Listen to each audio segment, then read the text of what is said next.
আজকে আমি সবার সঙ্গে শেয়ার করছি হরিয়ালি আন্ডা। তো রেসিপিটা দেখেও বুঝতে পারছো খুব সুস্বাদু একটা রেসিপি আজকে আমি শেয়ার করছি। লুকটা দেখলে অবশ্যই বোঝা যাচ্ছে।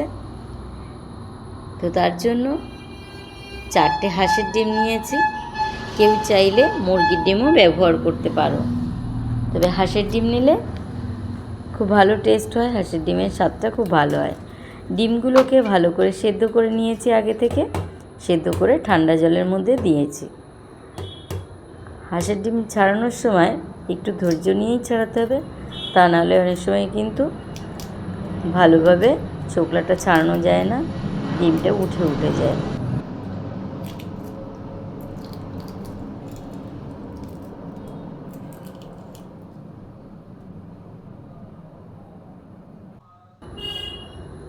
তো এইবারে রান্নাটা করার জন্য খুব সামান্য সর্ষের তেল গরম করে গোটা গরম মশলা ফোড়ন দিয়ে নিয়েছি। তারপরে দিচ্ছি ধনে, জিরে। তবে ধনে আর জিরেটা 10 সেকেন্ডের মতন এরকম ফ্রাই করবে। তারপরে দিয়ে দেবো হচ্ছে পেঁয়াজ কুচি, আদা আর রসুন। এটাকেও মিনিট খানেকের মতন ভাজা ভাজা করে নেব। তবে কড়া কোনো কিছুই ভাজাবে না, এই সময় কিন্তু আঁচটা একদম লো থাকবে। নিয়ে নেব কিছুটা কাঁচা লঙ্কা,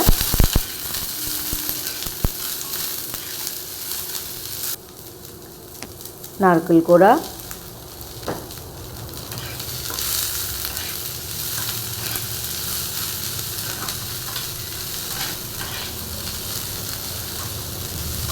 কিছুক্ষণ নাড়াচাড়া করেই দিয়ে দেবো বেশ খানিকটা ধনে পাতা। তো ধনে পাতাটাও হালকা একটু মজে আসলে, মানে 30-40 সেকেন্ডের মতন নাড়াচাড়া করে ঠান্ডা হয়ে গেলে আমি সমস্ত মশলাটাকে খুব সামান্য জল দিয়ে একটা মিহি পেস্ট করে নেব।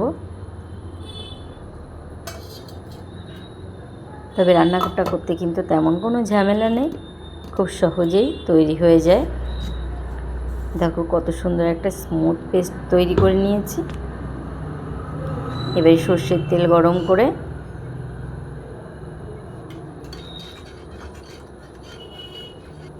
সামান্য একটু লবণ দিয়ে দেবো।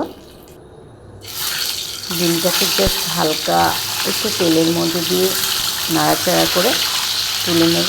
ডিমটার অবশ্যই কিন্তু কোনো কালার ধরবে না, তেলের মধ্যে দিয়ে 10 সেকেন্ডের মধ্যে কিন্তু ডিমটা তুলে নিতে হবে।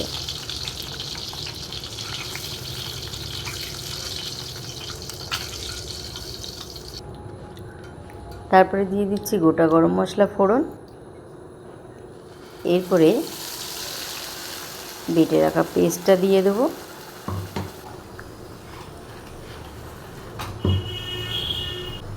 বাটিটা ধুয়ে একটু জল ব্যবহার করছি।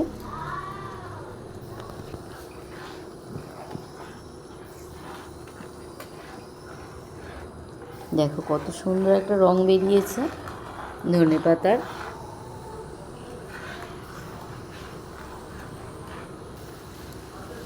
দিয়ে দেবো পরিমাণ মতন লবণ।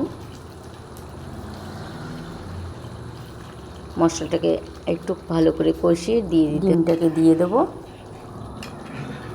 তবে এই রান্নাটায় কিন্তু কোনো জল ব্যবহার হবে না আর পরে। আর আমি 1 চামচ চিনি ব্যবহার করেছি, তখন যদিও ক্যামেরাটা অফ ছিল।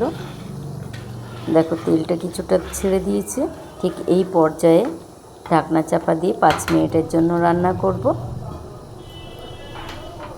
5 মিনিট বাদে দেখো ফিরে এসেছি। এখন আমার রান্নাটা পুরো শেষ পর্যায়ে। এখন কিছুক্ষণ ঢাকনা চাপা দিয়ে রেস্টে রেখে দেবো। এখন পরিবেশন করার পালা।